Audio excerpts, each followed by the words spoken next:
오늘 발표할 거는 제가 이제 조선총독부 식민사관 비판을 하면서 일본인 식민사학자들의 논문을 몇 개인데 번역하고 해제를 붙였어요.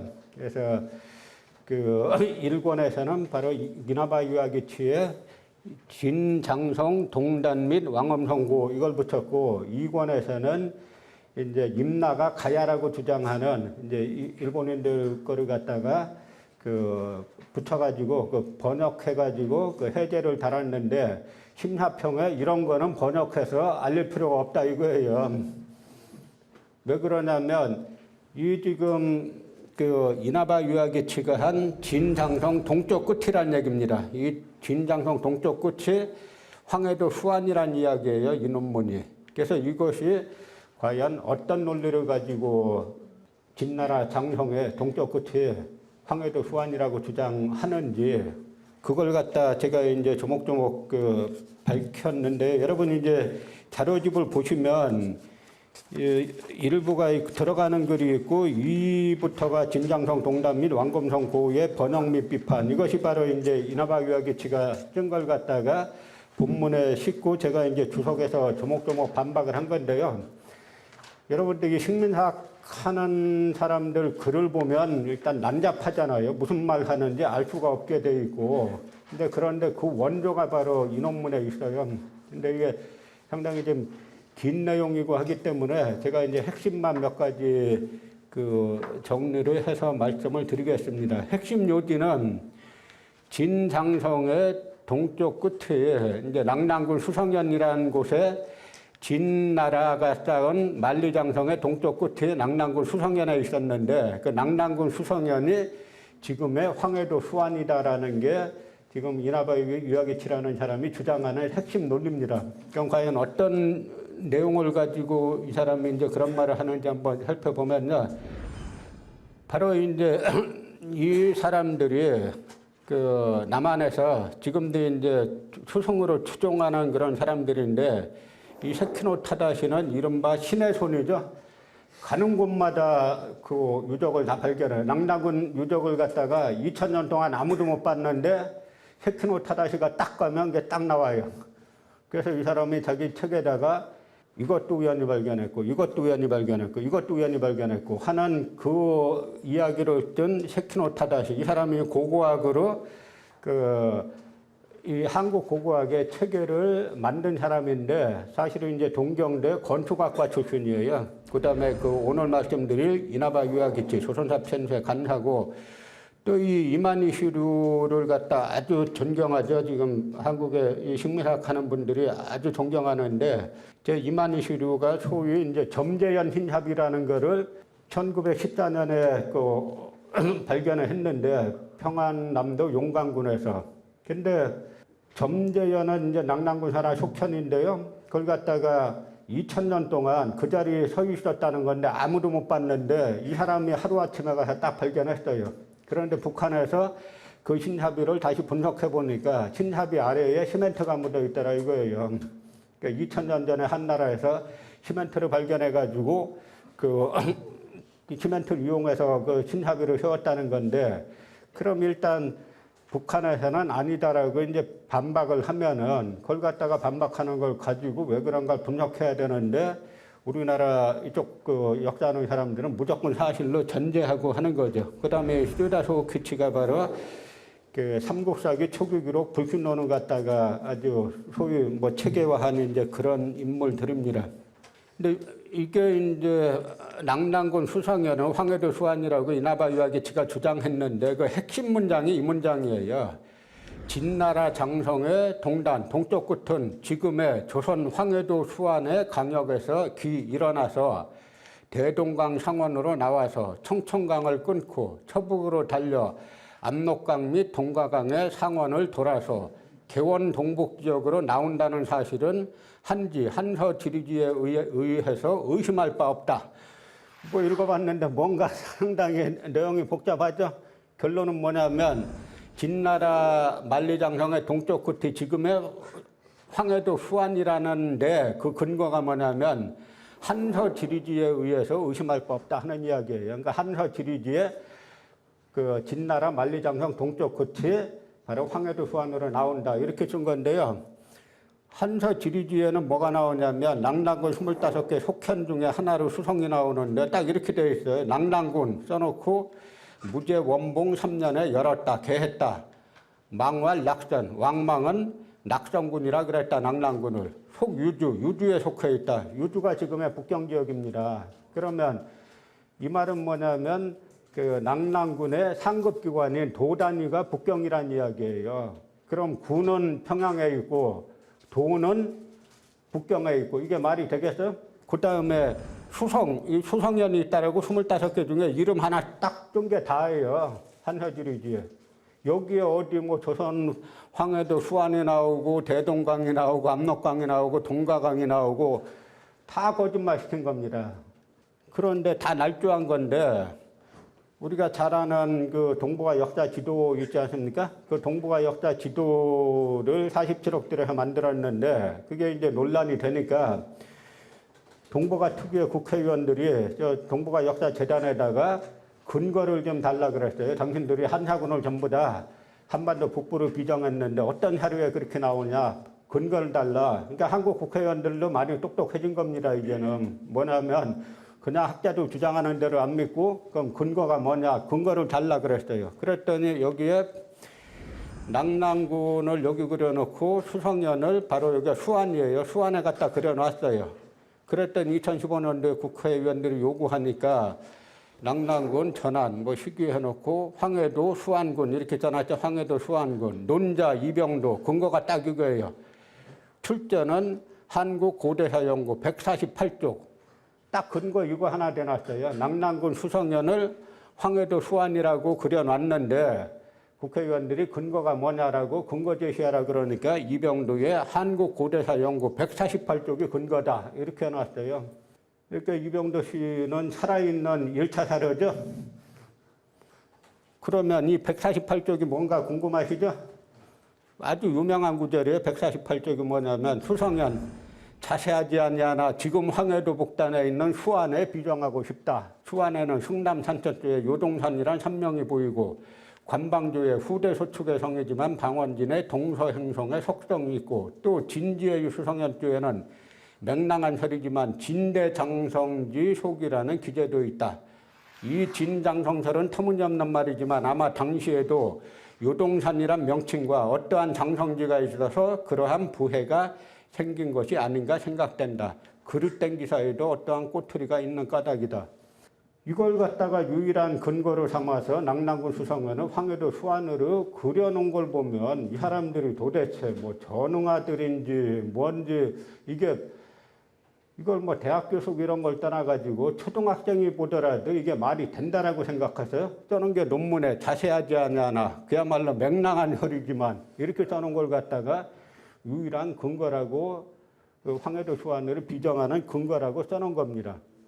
그런데 이거는 이병도 씨가 뭐냐면 이나박 유학의 거를 표절한 거예요. 근데 이나박 유학의 걸 봤다라고 써놓지도 않고 그냥 표절을 한 겁니다. 그런데 그러면 진나라 만리장성의 연나라 진나라 만리장성의 동쪽 끝이 어디라고 되어 있냐면은 사기에는 사기 흉노열전에는 연나라 또한 장성을 쌓았는데 조양에서 시작해가지고 양평에 이르렀다. 양평의 끝이란 이야기죠. 근데 양평에 대해서 뭐라고 썼냐면 위소가 말하길 금요동 소리야. 지금 요동을 다스리는 곳이다. 요동이라 그랬잖아요. 근데 이 사람들은 수안이라는 거예요. 또 하나 사기 흉노 열전엔 이게 그 연나라가 아니라 이제 진나라인데 진시황이 또 몽염을 시켜서 장성을 짰지 않습니까? 그런데 그 만리장성이 뭐냐면 진나라 때 쌓은 게 귀임조, 임조에서 이르러가지고 지요동 만열이, 요동까지 만열이에 이르렀다. 그 진나라 만리장성 동쪽부터 여기 요동까지 만열이에 이르렀다라고 써놨어요. 이게 1차 사료입니다. 근데 요동이 어떻게 돼서 이제 황해도 수안으로 왔냐 이거예요. 그 다음에 일관되게 중국자리의 만리장성 동쪽 끝은 지금의 하북성 갈석산 지역인데요. 태강지리지에 보면 낙랑군 수성연 유갈석산 장성소기. 그러니까 장성이 낙랑구 수성현에 갈석산이 있고 만리장성이 일어나는 곳이다라고 하니까 조금 아까 본 만리장성의 동쪽 끝을 요동이라고 한 거에 비춰보면은 어떻게 됩니까? 그 고대의 요동은 갈석산이라 하는 이야기죠. 그래서 모든 중국 자료들은 다 고대 요동이 만리장성의 동쪽 끝이다라고 했는데, 그러니까 이게 보면은 여기가 지금 현재 만리장성, 실제 있는 만리장성이고, 요게 이제 중국의 동북공정에서 주장하는 이제 만리장성 선이에요. 그럼 이나바 유아기치는 무슨 논리를 가지고 만리장성 동쪽 끝을 황해도 수안이라고 했냐면, 만리장성 동쪽 끝이 요동 양평이라는 설은 틀렸다는 게, 사기에 나오는 설은 틀렸다는 겁니다. 왜 틀렸는지는 없어요. 그냥 틀렸다는 겁니다. 또 청나라의 진풍이라는 사람이 평북 박천군의 대정강이 폐수라고 했다는 거예요. 근데 대정강이 왜 폐수냐 이야기예요. 그냥 아무 설명이 없어요. 또 하나는 대동강이 폐수라는 건데, 이것이 바로 또 한서 지리지에 의해서 바로 잡혔다. 한서 지리지에 폐수가 대동강이라고 나온다고 또 거짓말시켰어요. 그러니까 학문이 아니에요. 그냥 다 거짓말들이지. 아까 우리 한서에 다 봤지만 한서 지리지 전체에는 대동강은커녕 한반도에 관한 그 글자 자체가 한자도 없어요. 중국 사람들 지리 개념이 있습니다. 그러면 중국 사람들 지리 개념의 동쪽 산이 어디냐면 산동성의 태산이에요. 거기가 자기네 생각하는 이 지리 개념의 끝인 겁니다. 북쪽은 산서성의 태양산이고, 이 한반도까지는 이 한나라 사람들 사고 자체가 이쪽까지 있질 않아요. 그런 없으니까 거짓말로 대동강은 태수라고 한서지리지에 나온다라고 거짓말 시켰어요. 그 다음에 고려사 지리지의 수아는 본래 고구려 장세현이다. 이론 고소라고 했다. 고려사 지리지의 수아는 고구려 장세현이라고 한 것이 낙랑구 수성현하고 무슨 관계 있느냐 이거예요. 아주 최고 압권은 뭐냐면 황해도 수안군 서남 쪽에 자비령이 있는데 자비령이 길이 험하다는 거예요. 아, 자비령의 길이 험한 게 낙랑구 수성현이 황해도 수안이란 거하고 무슨 상관이 있느냐 이거예요. 이따위의 논리라고 아직까지도 이걸 갖다가 이병도 씨가 표절해가지고 낙랑구 수성현은 황해도 수안이라고 비정을 했고, 2015년에 국고 47억을 들여서 지도를 만드는데 그 지도에다가 낙랑구 수성현은 황해도 수안이라고 그려놨어요. 그래서 국회에서 근거가 뭐냐라고 하니까 이병도 씨가 말한 자세하지 아니하나 지금 황해도 북단에 수안에 비정하고 싶다. 그거 논리에서 수안에 그려놨다는 겁니다.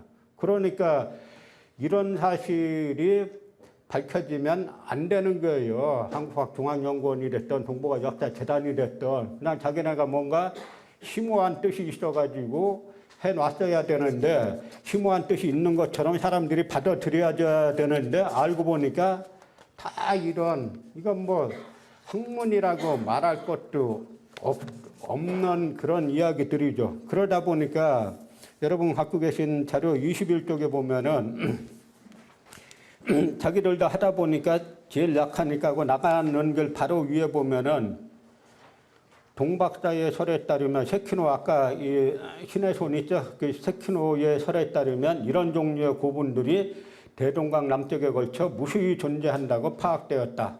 과연 이 사실을 잘 편력하면 왕엄의 예터가 반드시 발견될 것이라고 보장하기 어렵겠는가.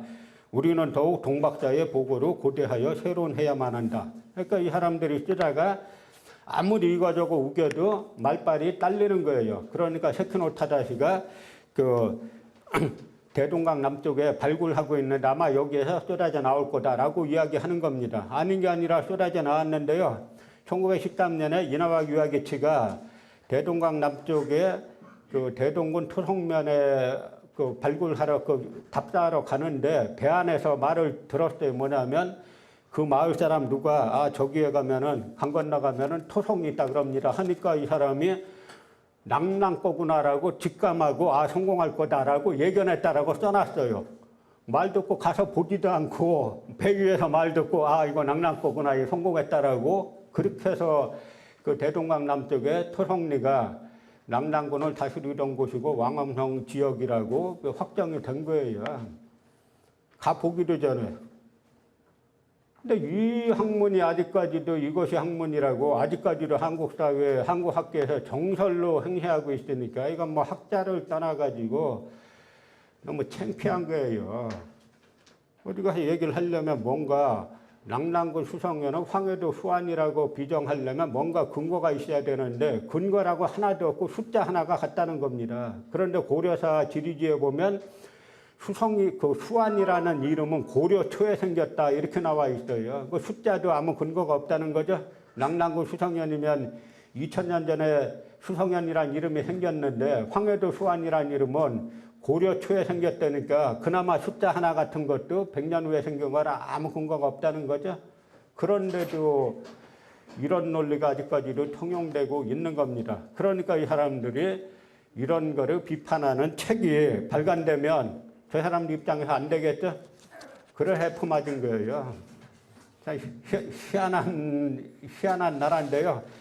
이게 앞으로 어디까지 더 가는지 한번 살펴보겠습니다. 뭐 시간이 다 돼가지고요. 오늘 근데 뭐 핵심 사항은 다 이해하셨죠? 무슨 말인지 이런 이야기고 나중에 이제 뭐 질의응답 시간에 부족한 부분들 말씀드리겠습니다. 고맙습니다.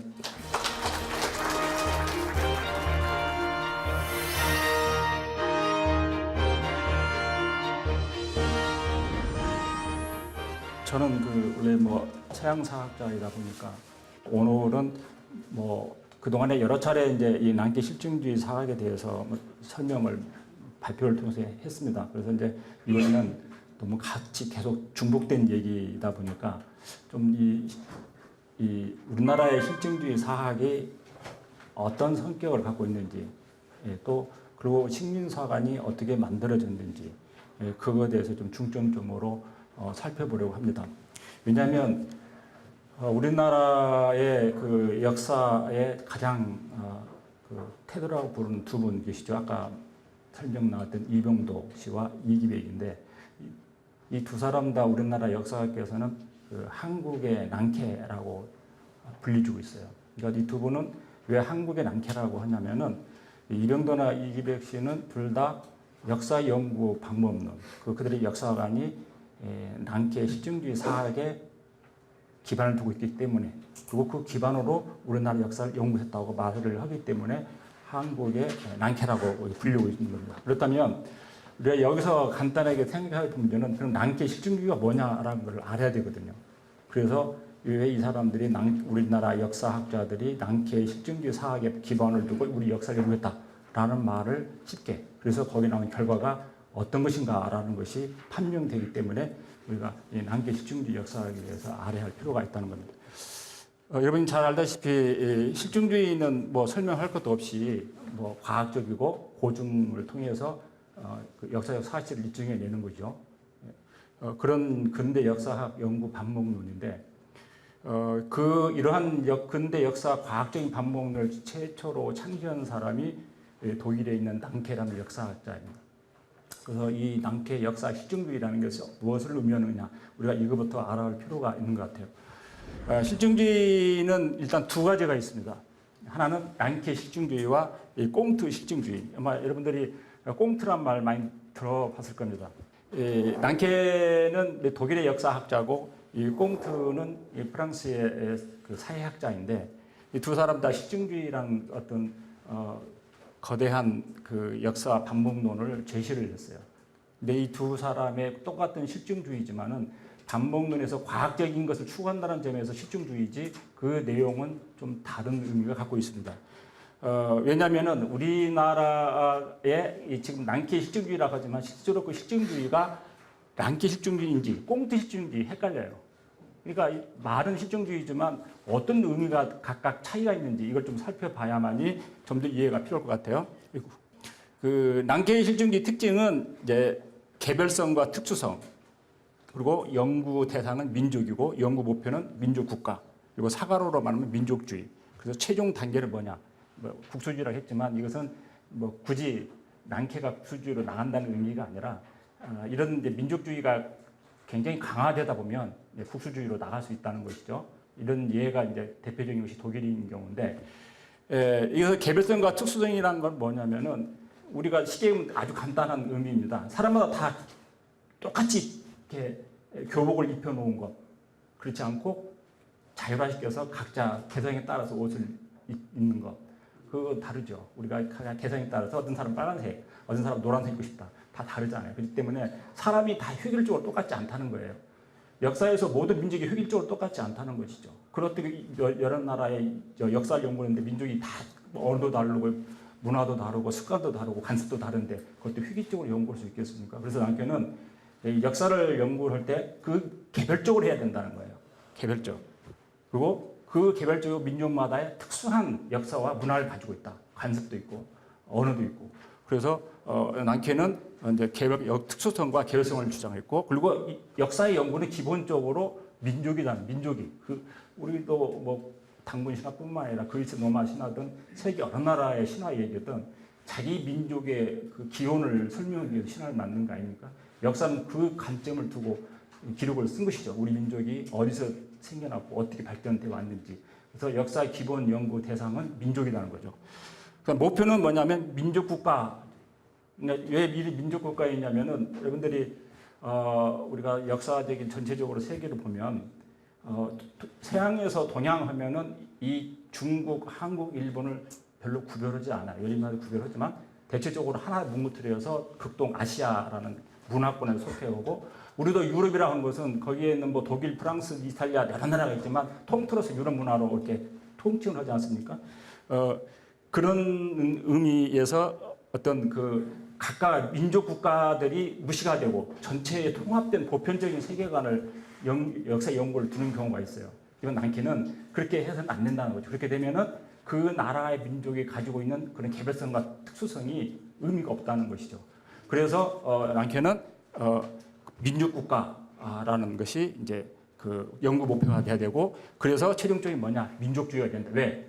국가라고 하는 것이 어떤 그 민족에 의해서 구성된 국가, 민족 국가가 진정한 근대 국가이고, 그래야만 그 국가로서의 역사적 의미가 있는 것이지, 그것을 하나 전체적으로 인류를 통합해 버리면 의미가 없다는 것이죠. 그래서 민족주의라는 그 독특한 것이 아니죠. 사실은 역사라는 것은 민족주의 기반으로 역사를 서술해 준다는 게 난케의 역사관이었습니다. 그럼 꽁트는 뭐냐?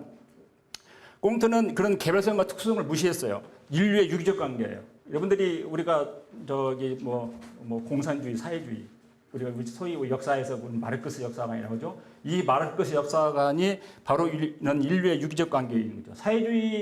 이 꽁트도 사회주의자인데, 이 사회주의자들이 가지고 있는 관점은 어떤 특별한 민족 개별적인 의미보다도 인류라고 하는 전체적인 공동체적인 의미를 갖고 있어요. 그래서 이런 사람 역사가는 어느 독특한 민족의 개별성보다도 전 인류의 공통적인 것을 이제 관점을 두고, 또 그러한 관점에서 역사를 연구하는 특징을 갖고 있죠. 유기적 관계. 그래서 연구 대상은 민족이 아니라 인간이에요. 인류 공동체이죠. 아시아인, 유럽인, 아프리카인, 인류의 전체적인 인류라고 하는 그런 공동체가 바로 연구 대상인데 특정한 민족 대상이 아니다는 거죠. 그래서 연구 목표는 세계사예요. 민족 국가가 아니라 이 지구라고 하는 전체의 세계사가 결국에는 연구 목표, 이 세계사가 어떻게 움직여 왔느냐, 어떻게 발전되어 왔느냐, 어떻게 진보되어 왔느냐, 특징은 무엇이냐 하는 것이 그 연구 목표가 되겠습니다. 그래서 이 사람들은 그 사관이 뭐냐면 문화주의예요. 인종은 다 다르지 않습니까? 인종은 다르지만 문화주의죠. 여러분들 문화라고 하는 것은 전 세계 공통적으로 서로 영향을 주고받아요. 예컨대 우리나라 신라에 있는 불국사 같은 경우도 보면은 석굴암도 보면 그리스의 도야식이라든지 이런 건축 양식이 더 있고, 여러분 잘 아는 무량수전도 보면은 배 흘리는 기둥 같은 경우도 우리 그리스의 그런 신전에 나와 있는 기둥의 그런 영향을 받았죠. 이런 식으로 해서 이 역사라는 것은 동서양을 통해 굉장히 교류를 오고 하나 통합되어 진보하고 발전된다는 거예요. 그래서 그 사람들은 민족이라는 관점이 아니라, 민족주의라는 관점이 아니라 문화주의의 그 사관을 가지고 있는 거예요. 최종 단계는 이제 바로 이제 제국이란 말은 전 세계를 하나 통합되어 있는 거예요. 예컨대 로마 제국 보면은 로마가 유럽의 전체 지중해 중심으로 모든 민족과 국가를 하나로 통합된 제국. 일본 제국하면 일본이 한국 식민지를 동아시아를 이렇게 전부 다 지배하지 않습니까? 그 제국주의. 영국은 전 세계에 식민을 들어서 해가 지지 않는 나라다 할 정도로 전 세계 식민을 들어서 대영 제국 이렇게 말을 하는 것이죠. 그래서 이제 그것은 이제 아까 말한 대로 아까 민족주의가 최종 단계로 가게 되면 국수주의로 나가게 되지만 이런 꽁트 실증주의에서 이런 역사관을 가진 사람들은 결국 제국주의로 나간다는 것이죠. 자, 이게 이제 실증주의 차이점이 있습니다. 근데 이 실증주의를 두고 한국은 역사 연구를 바로 남캐 실증주의에다 두고 역사를 연구를 했다고 그래요. 근데 이 남캐 실증주의 역사가 일본에 수용되면서 어떻게 변질되어 있는지를 좀 살펴보도록 하겠습니다. 첫째 이제 우리 그 식민사관이 어떻게 만들어졌냐면 이 두 단계를 거쳤어요. 첫째는 이제 도쿄 제국대학 난케 제자 루드비 리스가 이제 도쿄 제국대학에 들어와서 바로 이 난케 실증주의 역사학을 최초로 가르치게 됩니다.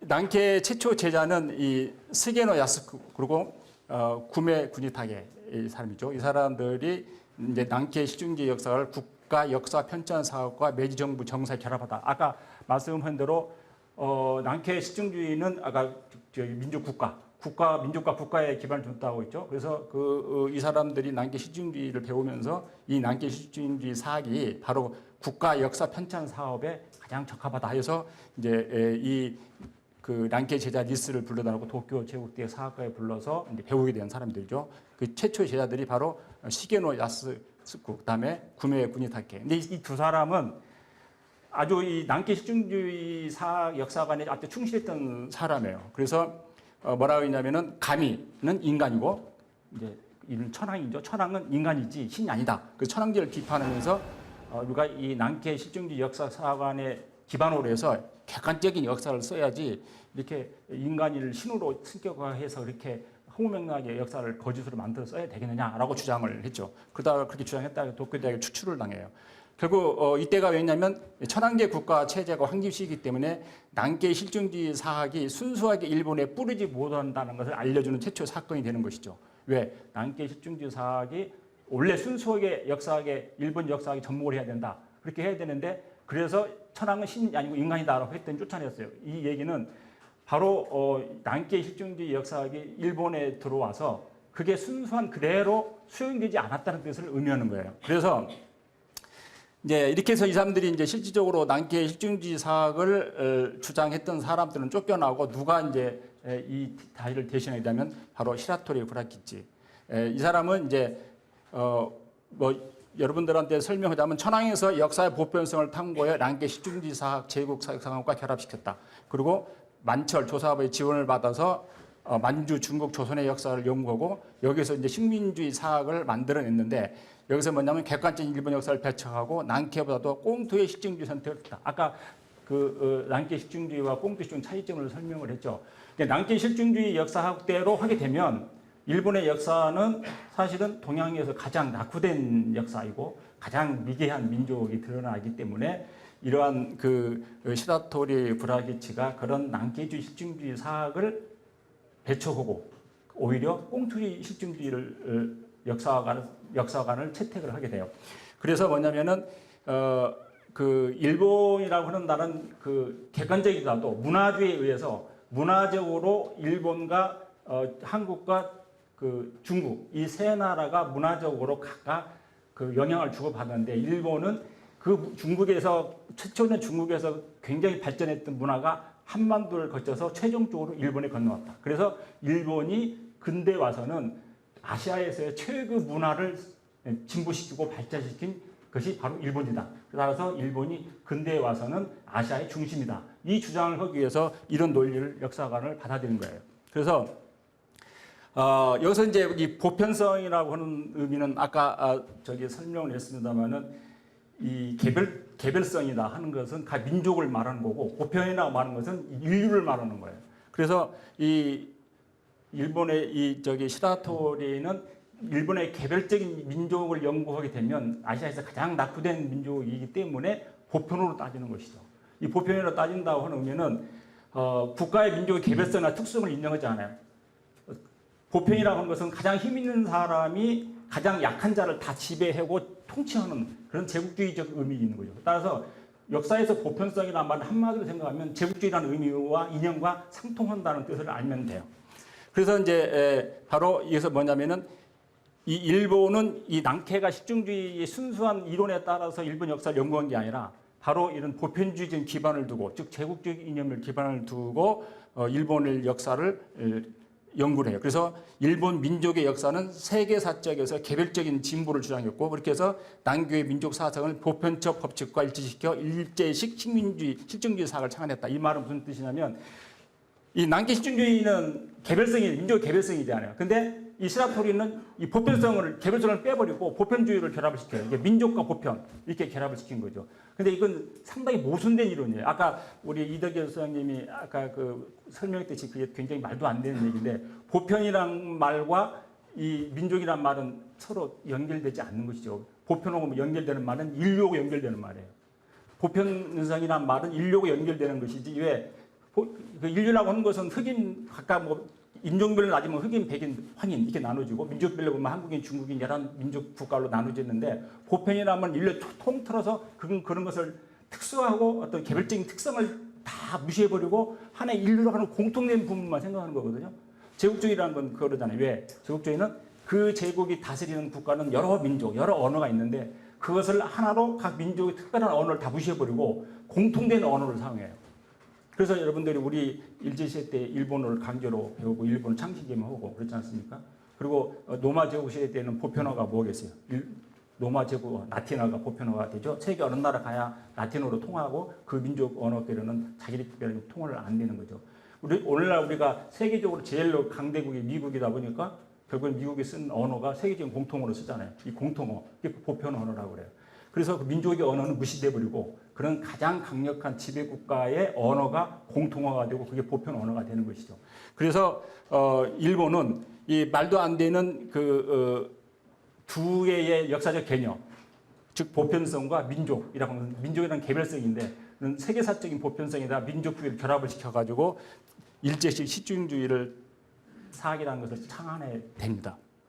이것이 뭐냐면 보편적 민족주의 사관, 식민사관이죠. 그래서 제국주의 정치적 이념을 토대로 한, 그래서 주변 민족국가 서열화시켜서 식민통치의 정당성을 확립한다. 아까 말씀하신 대로 그 고대에는 이 아시아의 문화가 중국에서 가장 발전을 했는데 그게 한반도를 거쳐서 근대 와서는 일본에 와서 꼽혔다. 따라서 일본이 가장 진보된 국가이고, 그렇기 때문에 일본이 이 동아시아의 지도자, 리더가 돼야 된다 하는 그런 역사적인 단위성을 만들어내서 일본이 조선을 식민지하고 아시아를 지배하는 것이 정당하다. 이런 이제 역사적 근거를 확립시키는 것이죠.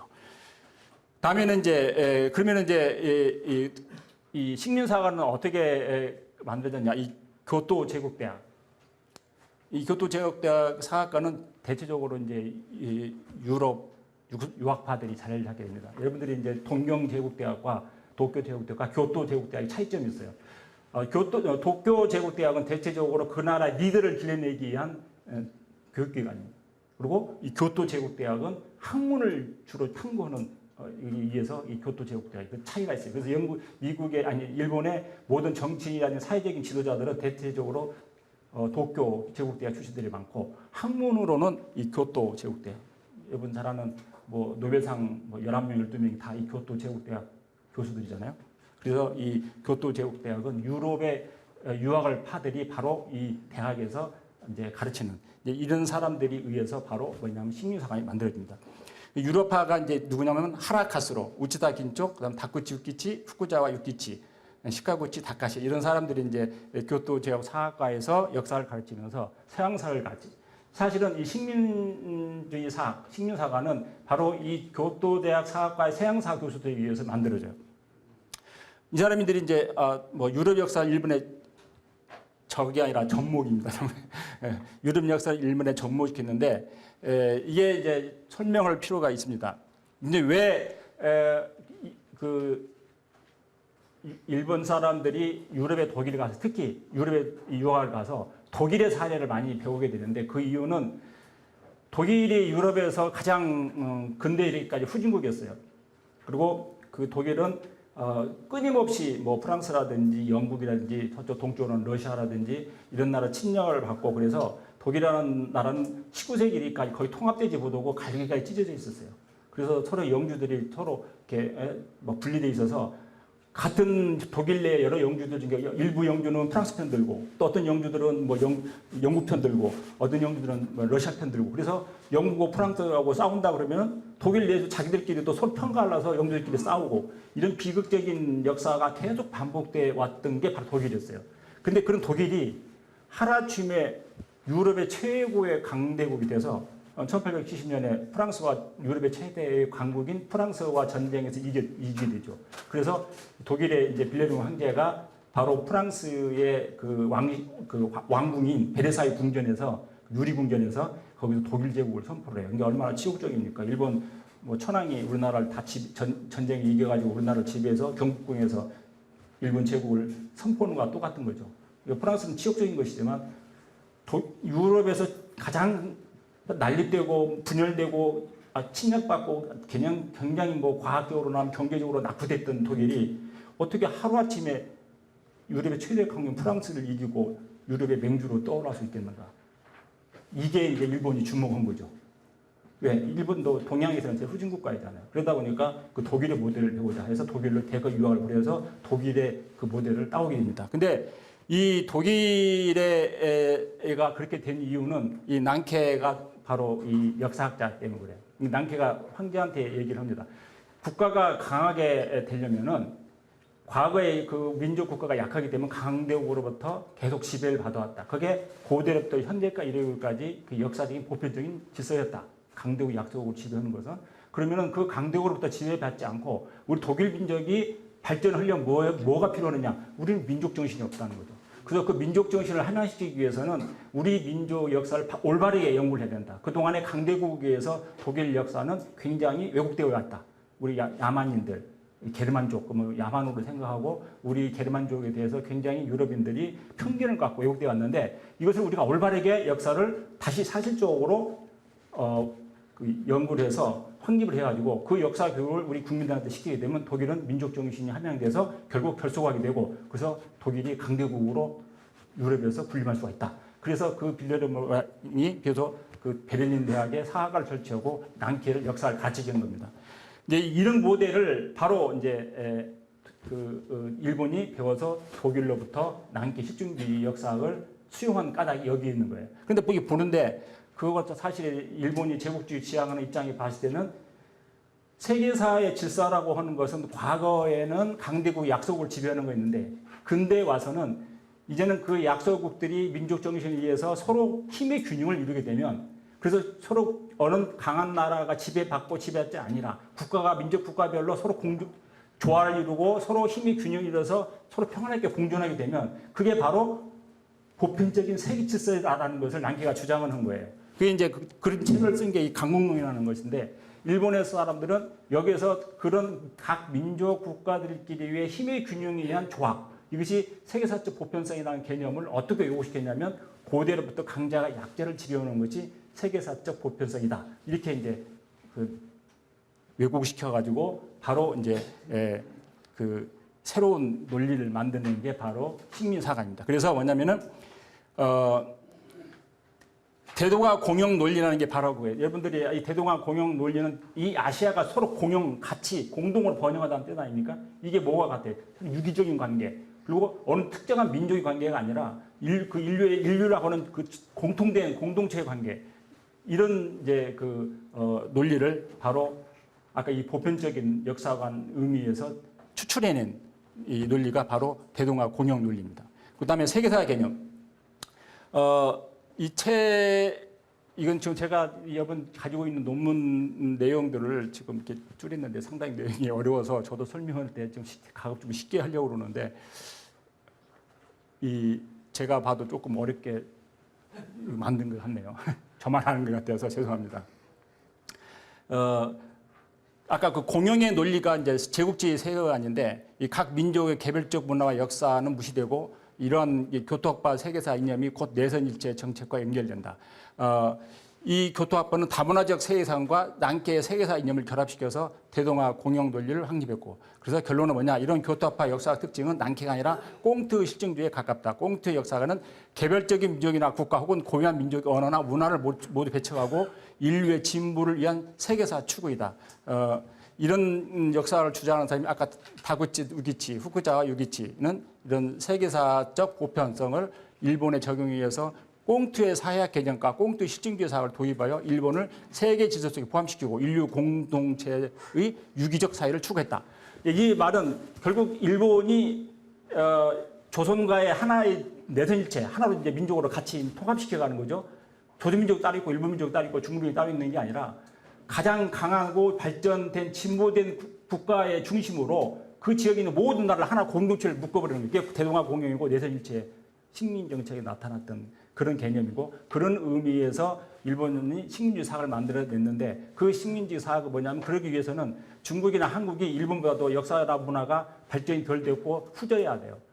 그렇게 해서 우리나라의 그 모든 역사의 발전을 자꾸 이제 아까 말한 대로 축소시키고 왜곡시키는 거죠. 그래서 이 중국도 일본 사람이 진화라는 말 표현을 썼는데 이 중국이라는 말이 의미를 보면 그 아시아 중화주의, 아시아의 중심이 아닙니까? 그것을 평화시키기 위해서 중국 역사를 일본 역사보다 못하다, 낙후하다는 의미를 쓰기 위해서 진화라는 말을 바꾼 거죠. 그래서 진화. 일본에서는 중국을 중국이라 하지 않고 진화라고 불러요. 자, 이렇게 해서 이 교토 제국대학, 이 유럽의 역사, 독일의 유학 같은 역사파 중심으로 바로 이런 내선일제 대도공이라는 이론을 만들어내고 이 기반으로 바로 식민사관을 전개해 나갑니다. 이제 마지막으로 한국실증사학을 보면은 바로 이런 그 우리나라 역사학자들이 아까 말한 그런 교토학파들이 만들어낸 그런 보편적인 세계관, 보편적인 역사관을 그대로 따르고 있어요. 그래서 우리나라의 여기분들 보시면 알겠지만 이 논문에 표를 만들었습니다. 여러분 보시면은 결론 부분으로 들어가서